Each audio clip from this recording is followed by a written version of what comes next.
Okay, we live. What's up, everybody? How's it going? I'm gonna cut this light on. See if it gives me a little extra glow.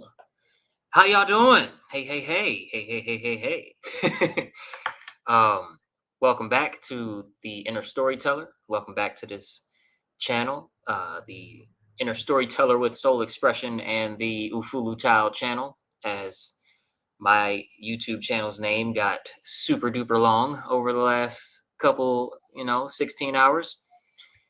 Please like the video and subscribe to the channels. I am indeed ambitious enough to try and monetize this podcast, and I cannot do so if you don't subscribe. So please, consider clicking that button, inviting a few friends over, telling them to get their phones out so they can click the button and just have a nice little subscribe party.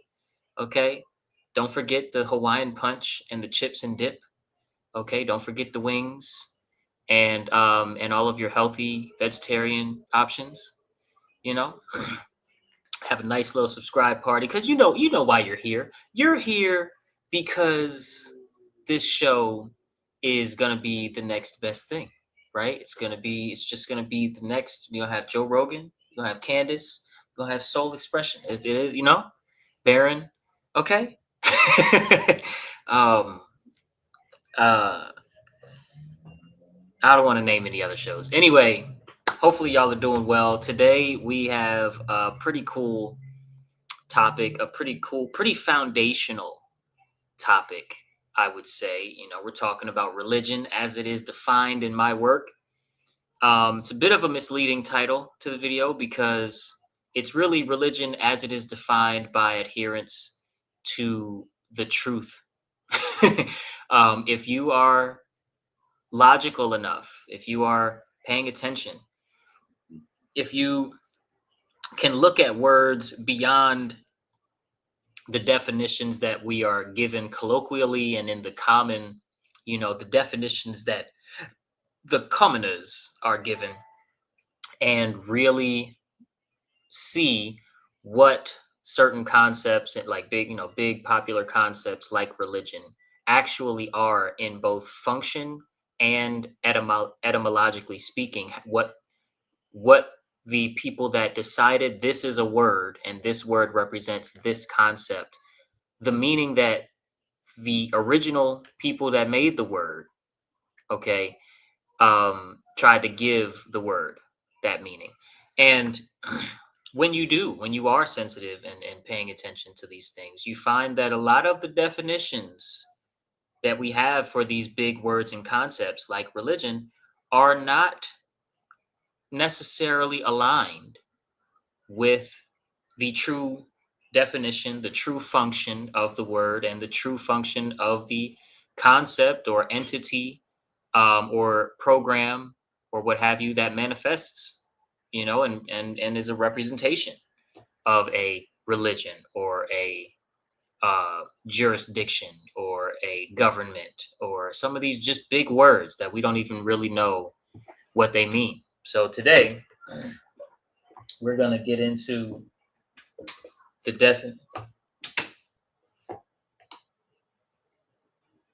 definition of the word religion. Now, I don't know if y'all saw, but the door was getting ready to open a couple times. Couple things I want to remind you of. First of all, if you're here, okay, then we are discussing the inner storyteller. Okay, the inner storyteller, as defined by me, is the third seat in the hierarchy of consciousness. Right under God, there's three seats. Under the Creator, you have awareness, pure awareness, and you have the I am, the presence of self, self knowledge, if you will. That first spark of beingness, knowing that it is. And then the third seat is the inner storyteller. Okay. And you are in for a discussion on natural law, on religion, the good, the bad, and the ugly, money, the good, the bad, and the ugly, anarchy, and or culture. Okay.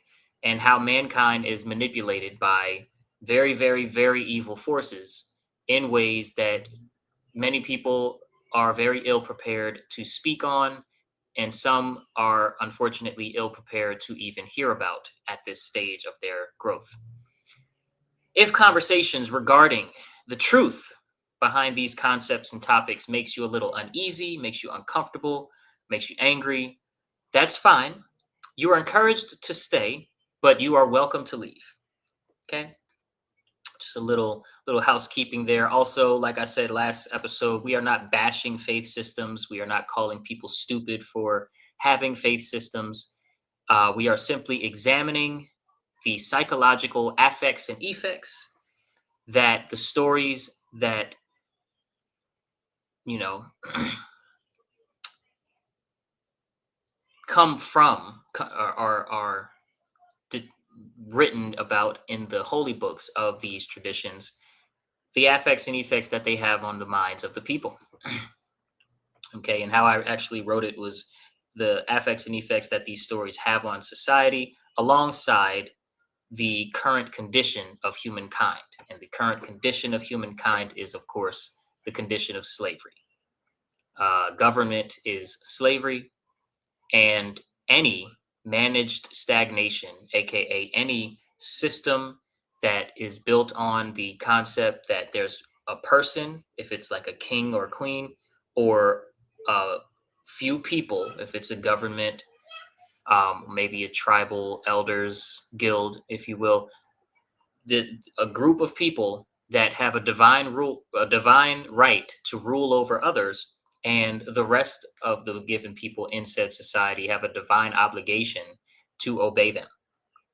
Okay, so we're going to look at definition as it is defined in my work. Now, I got my upgraded and most precise definition for the word religion from Mark Passio. Mark Passio I'm a huge fan of his. He's, in my opinion, the best teacher of moral science and natural law, um, as well as the best de-occultist, right? Taking occult knowledge and occult science and de-occulting it, taking it out of hiding and putting the concepts as well as like just the information where you could go down rabbit holes yourself and start to understand some of these things.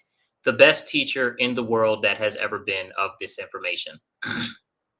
And Mark Passio does not, you know, define the word religion only in terms of the traditions that are built around prophets, right? With holy books, the Holy Quran, the Holy Bible, the Holy, uh, the um, the first five books of the Bible called the Torah, the doctrines and the artwork, and all of this holy artifacts, all of these things. He does not define religion as just these systems alone.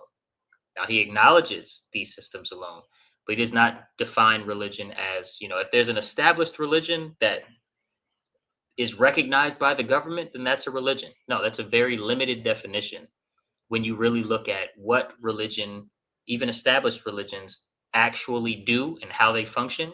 A religion can be anything. And on this channel, we discuss the two biggest religions, the two most permeated, the two religions that are permeating almost every aspect of our lives, except for nature and our consciousness itself. But everything that's artificial and man-made, um, basically stems from the programming or stems from situations born, uh, created, curated and shaped by the religions of the world, which the two top religions are the religion of monetary value, that be the mother of all religion, and the religion of man's authority, which would be the father of all religion. I call the religion of man's authority the father because it's more violent and masculine and reactionary, and I call the religion of monetary value the mother because it's like a space, right? The mother holds space for you and takes care of you and all of these things, or at least she's supposed to. And that's how we feel about money and the money systems. So, with that being said, I do want to allow Mr. Passio to share in his own words from a very recent podcast appearance that he had on Richard Grove's show. Just let him explain exactly what is it going to work? Okay, cool. What add to the stage? Boom, shakalaka. Ha ha ha. His take on religion is, as well as his opinion on what religion does. Check it out. This is the one of the first things I have to delineate and I have to explain, because when people hear me even say the word morality, they're so mind controlled and conditioned into immediately associating that with religion that I have to explain to them absolutely incorrect. I am not talking about any religion, because I know that the religious traditions, no matter what they are, doesn't matter what organized religion, are actually created and designed to steer people away from true objective morality. This is what the controllers of this planet set up as a system of confusion and deceit to get people not to understand what objective morality is. And so their behavior can never really come into true compliance with objective morality. That's what the controllers want. They want a million different competing systems. This is a system of dialectics, okay? It's basically setting up a complete system of moral confusion. That is what all religion is. And it doesn't matter. Again, when I say the word religion, I'm not just talking about traditional cultural religions like Christianity, Judaism, Islam, Hinduism, etc. Although they are contained within that phrase, it also means all wrong systems of thinking, all wrong systems of thought that are absolutely morally incorrect and untrue. The love of money and comfort is a religion. The worship of authority is a religion. The belief in authority is a religion. The belief that government has any moral, moral legitimacy itself is a religion. Anything that you put 100% faith into and you believe axiomatically without actual logic and proof constitutes a religion. So, all right. And now I got to put me back on the, okay. I'm learning this podcasting thing. Clip that. Yeah, there are so many great things that he just said, and so many things that will come off as super offensive to, religionists out there. And I want to just add some context to that. So, one of the first things that I want to get into is the fact that, he mentions all religions, bar none, Christianity included, Judaism included, Buddhism and Hinduism included. All religions are designed by specific groups of people to misdirect people's minds when it comes to the concept of morality, when it comes to the objective, observable, consequential way that the universe teaches us what right is and what wrong is by karma, right? Our karmic consequences, our karmic resonance, the resonance that we feel when we notice that karma just happened to us, if we notice at all, but maybe other people can notice if they knew what you did to deserve the consequence. That this is a science. This is a science where you can do experimentation and you can learn to observe the actual effects and actual causes of karma, of how the universe gives you your due in direct harmony with the moral weight of your choices. Hope I said that right. I think I did. I'm trying to get better at tying things up in a bow. Now, why does he say that all religions whatsoever are steering people away from true morality? Well, all of them have conflicting and contradicting information. Now, the religion that I'm most familiar with is Christianity. I am not completely unfamiliar with Judaism and Islam and Hinduism and Buddhism and Taoism. And I'm not completely lost on all other religions. I am just most familiar with the one that I grew up with, the one that I was indoctrinated into, the one, that I did the most research to kind of break my own mind out of. That's the one I have the most familiarity with. And so that's the one that I'm going to use in pretty much all of my examples of talking about how religions, as in the faith systems that, are institutionalized in our world today. I'm going to use Christianity not because it's uniquely flawed, but just because that's the one that I am most familiar with.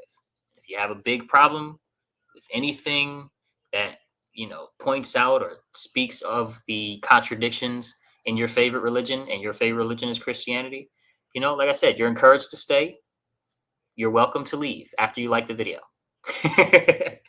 So let's get into it. How does religion point people away from objective morality and dump people into a confusing version of morality? In my opinion, it's not through making a religion completely false from start to finish. It's definitely not from writing something that is devoid of truth or devoid of deep philosophical, right, truth aligned concepts and stories. I think that most of the information in the holy texts of the world is legitimately good moral advice, or like morally good for most of its text, most of its content.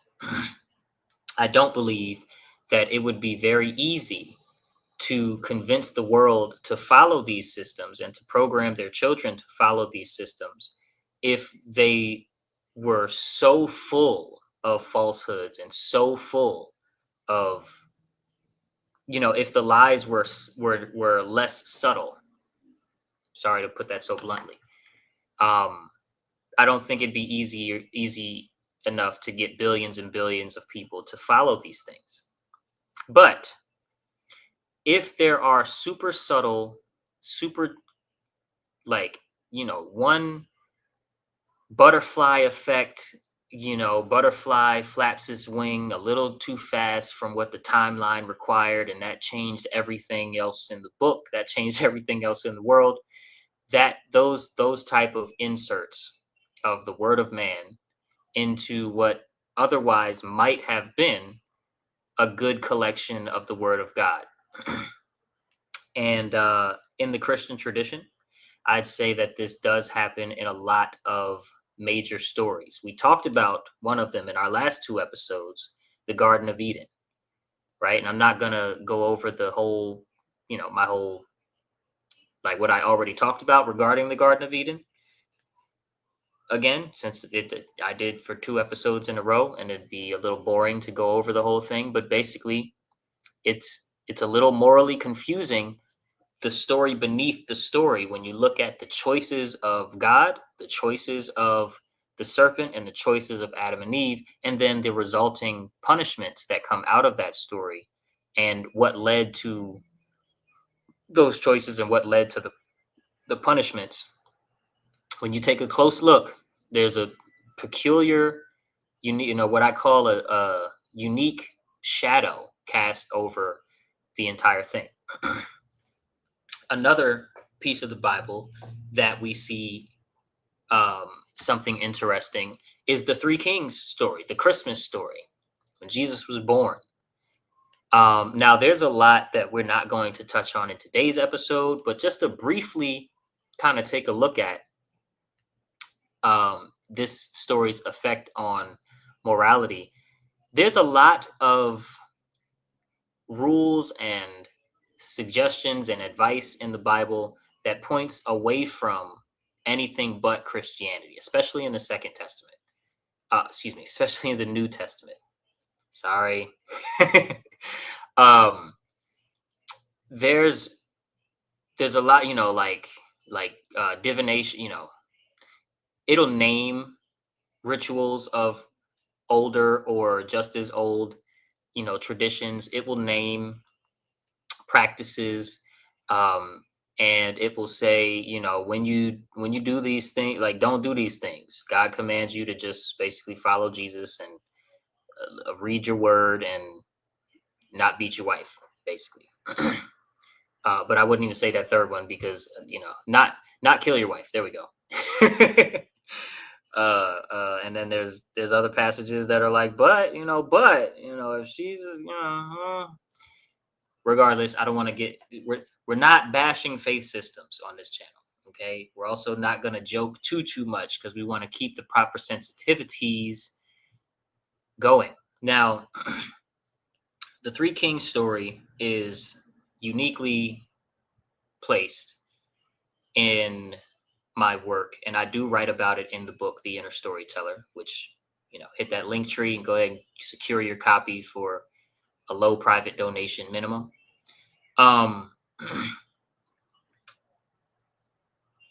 What occurs to me in re-examining the Three Kings story is the fact that these people, and we call them three kings, they're really three magi. They're really three, you could say, researchers or philosophers, spiritual scientists. Okay, they're not necessarily three kings with kingdoms that come on horseback and camelback to drop off some incense and whatnot to a new king.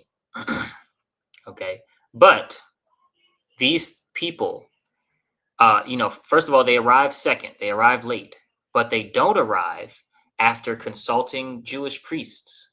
They don't arrive after observing traditional, Jewish tradition and getting some Jewish angel to come and talk to them. They do not arrive after following the Jewish tradition of the time, the Moses, tradition of the time, nor do they arrive after following what would later become Christianity. There's the only thing that they follow is, it's implied that they're following practices that would later be dissed in the same book. But in this book, the three magi are not seen as doing anything wrong. Okay, if the pattern that it was to emerge in the book, and if the pattern that was to be, true regarding practices and spirituality outside of Christianity and outside of just, remember this doctrine and repent according to this doctrine only, and our rituals are correct, and any other ritual in the whole world is demonic and dangerous. If that was the pattern, then the Magi would have been labeled in the book intentionally as wrong, right? They would have went to the wrong place. The stars would have taken them somewhere else, somewhere not correct or whatever. They would have arrived and been implied to have been dangerous, right? And they brought demons, and they they brought these entities that inhabited them because they were doing these other practices, or like I said, or simply they just wouldn't have arrived at the right place. There's something that would have been written into their story, since again, these are three people who were consulting the stars and the heavens and looking at the stars, something that the Bible tells you explicitly not to do later. And they got there anyway. Now, what's peculiar about this part of the Bible to me is the fact that it's seen as good. So first, people arrive that are following the Moses, the 10 Commandments, and observing that, and they get news via regular channels, and they arrive first. Then these three gift bearers, magi, kings, if you will, arrive later through non-traditional faith systems. And yet they arrive at the right place. They do something nice. They leave the story without their names being tarnished and without their reputation being blemished by the author and by the narrator or by God or by anybody. They're not punished for anything. Okay. And yet their faith systems are later dissed and bashed within the same book.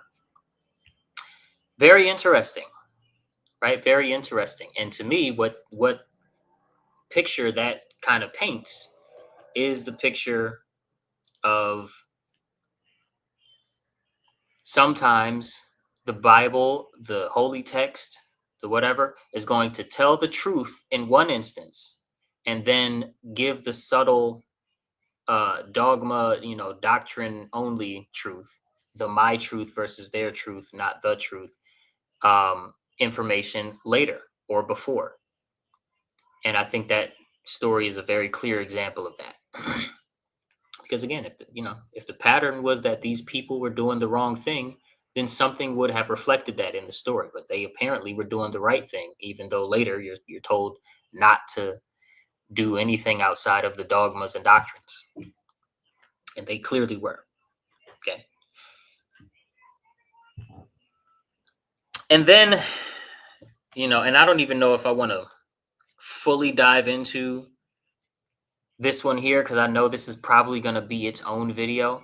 But then we have Romans 13, specifically Romans 13 verses 1 through 7. And in my humble opinion, this is the most disgusting verse in the entire holy text, because Romans 13 essentially tells you that if there is a government, if there is a king, if there is some sort of ruler, that ruler is not only ordained by God to be in the rulership position, but also he or she is good. He or she awards good behavior and only punishes bad behavior. And he or she, if they bring the sword down on you, are doing God's work. This is what Romans 13, 1 through 7 essentially says. And it holds, no holds barred. It's very, it's not some sort of esoteric, super poetic, hard to interpret on your first read through type of lines. It is straight up pay your taxes, give, render unto Caesar what belongs to Caesar. And also, if you have rulers, they were put in the rulership positions by me. Their rulership positions are sustained by me. And I think that they're doing my work when they bring the sword down on you. And it's just not true. That's just 100% the word of man and not the word of God, in my opinion. There's no escaping that fact. You know what? I'm just going to go ahead and verse 1 through 7. I'm just go ahead and pull it up so I don't give me the KJV. Give me the KJV. You know what I'm saying? Okay, King James Version, Romans 13, 1 through 7. Let's take a look-see. Let's take a look-see at Romans 1 through 7. Here we go. Boom. And let me make sure I added it to the stage. Okay. 13. It says, let every soul be subject unto the higher powers. And of course, the higher powers of today is government. The higher powers of back then is kings and or government, or the church or a temple for that matter. But it's people, real regular people, just like you and me, peers of ours, who may dress in funky robes and may dress differently, but are the same type of flesh and blood human beings that are claiming to rule over other human beings. And this is a passage regarding that class of people, okay, rulers. And it says, For there is no power but of God, colon, the powers that be are ordained of God. So everybody in government, everybody working with Epstein, everybody working with Trump, everybody working with um, Trudeau in Canada, everybody working with the Queen Elizabeth, everybody working with um, um, uh, who's the North Korean, or even China, whatever, right? Everybody working with Putin, everybody working with the government, and everybody in government, and everybody at the head and the leadership positions of government are ordained of God. Okay, what else does it say? Whosoever therefore resisteth the power, resisteth the ordinance of God. So you mean to tell me that in this infallible, and let me calm my emotions down a little bit. You mean to tell me that in this infallible, um, a divinely inspired text, God Himself is saying, if you resist the government, and pardon me, an all-knowing God outside of time and outside of space. Okay, God didn't need to see the story of the human beings play out to know exactly how the story of human beings was going to play out.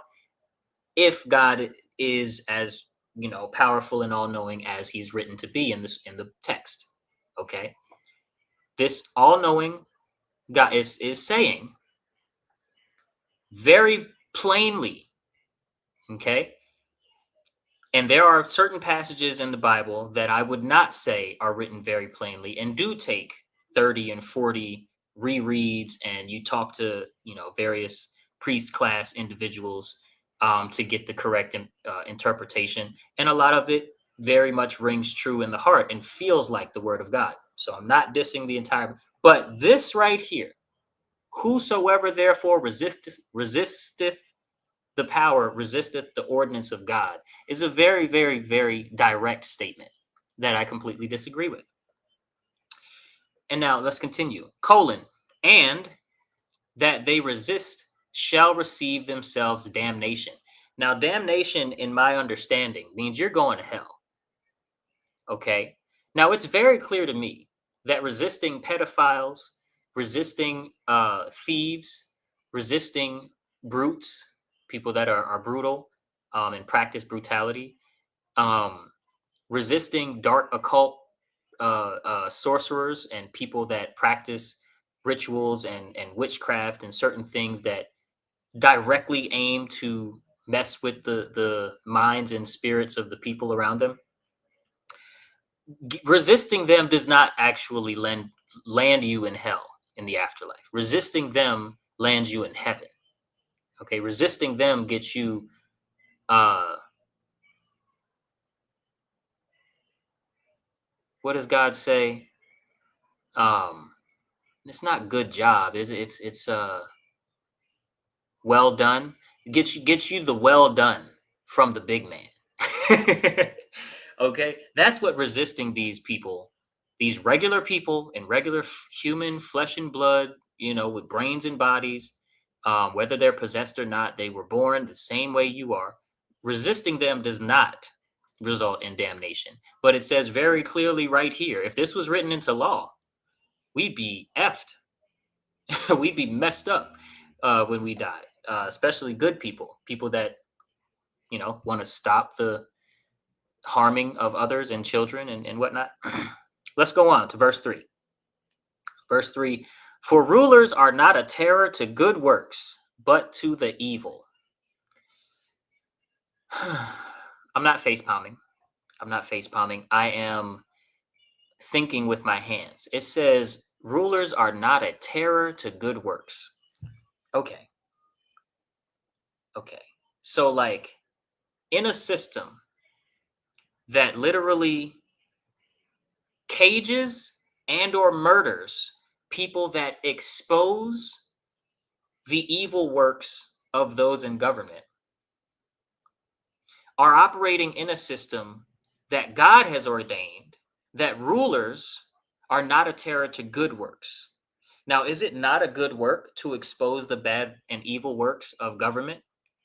Or is this just the word of man pretending to be the word of God written into Romans 13? You got Romans, Rome killed Jesus. Okay. You got Rome, uh, you got the Vatican, the Black Pope, the Jesuit class, all of the, you got Rome, and then you got 13, which is a symbol in and of itself that I won't get into because I'll end up saying something silly. Okay. Romans 13, this idea, terror to good, rulers are not a terror to good works. Okay. They're a terror to evil. So if you're evil, you should be terrified of the government. Unfortunately, that's just not the case, right? Wilt thou then not be afraid of the power? Do that which is good, and thou shalt have praise of the same. The government will come and praise you for doing that which is good. Now, what does this do with the inner storyteller? Even just this, and we're gonna get through all 7 verses.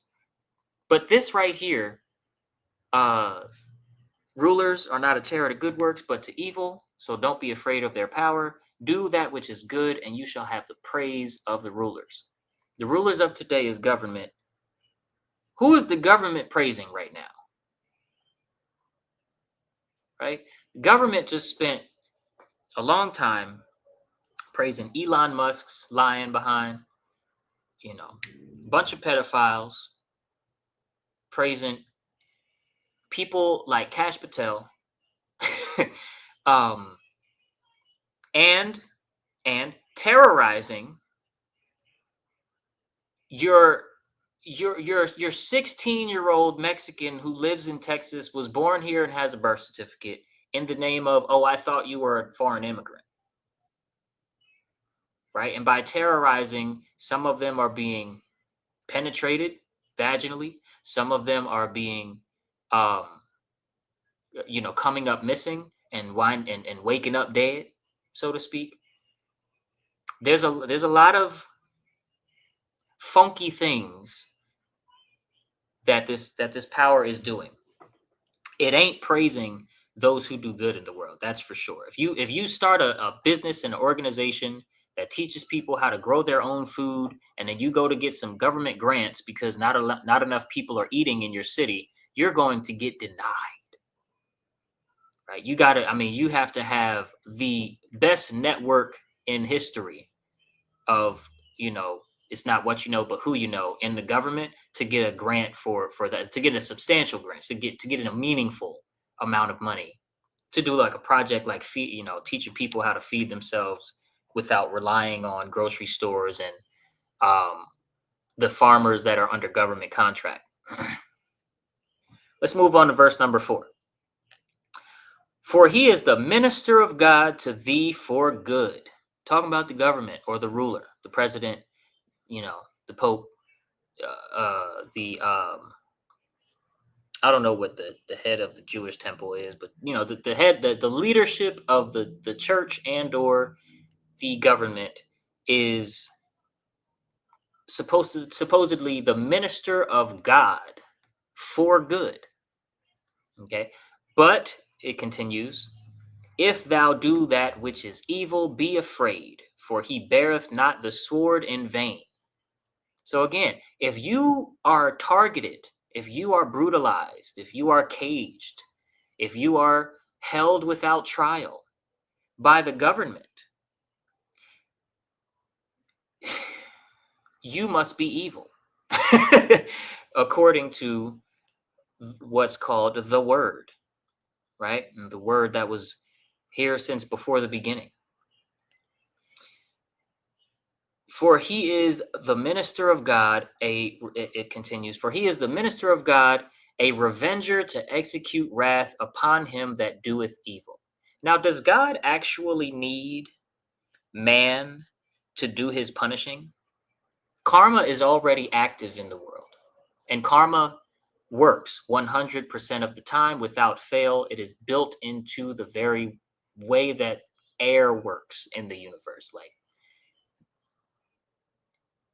there are a lot of unseen laws in the universe that you can't pick up a rock and go, here's morality, here's objective morality, but you can't pick up a rock and say, here's oxygen either, right? You have to have certain tools. You have to observe in certain way. You have to know the timing of how certain universal principles work, and how the laws of the universe works in order to fully understand them. And that comes through trial and error and testing. We do know through trial and error and testing that the government is not a revenger to execute wrath upon him that doeth evil, because there's a lot of evil that does not even. How many rape kits go untested in your local region? How many town hall meetings feature parents complaining about the school system that their demands are never satisfied and their demands are never even really investigated and their concerns are never really investigated? How many teachers unions completely ignore the health and well-being of students every meeting? And remember, public school is government school. Don't separate the two. So again, 4, it says, he is the minister of God, a revenger to execute wrath upon him that doeth evil. But evil is just running amok. So I don't agree with verse number 4. Verse number 5. Wherefore ye must needs be subject, not only for wrath, but also for conscience sake. Okay? Wherefore ye must needs be subject. Wherefore ye must needs be subject. It sounds like to me that's saying it's for the sake of people's collective inner conscience, okay, of the collective inner storyteller. It's for the sake of the internal advice giver that you are punished if you're doing evil by the government or by the ruler of your time, who beareth the sword not in vain. That's what that sounds like to me. Although wherefore ye must needs be subject is a little, but if you're subject to the jurisdiction and they bring the hammer down on you and you're in a cage now, whether you're innocent or not, this is God's work being done. For this cause, pay ye tribute also. Pay your taxes. Okay, that's how I interpret that line. That's what that sounds like to me. For this cause, pay ye tribute also, for they are God's ministers, attending continually upon this very thing, praising good and doing away with and or capturing evil and bringing down the sword on evil. Render therefore to all their dues, tribute to whom tribute is due, custom to whom custom, fear to whom fear. God is commanding you to fear who is owed your fear. And the implication is very clearly to fear the government if you're doing evil. Okay? And honor to whom honor.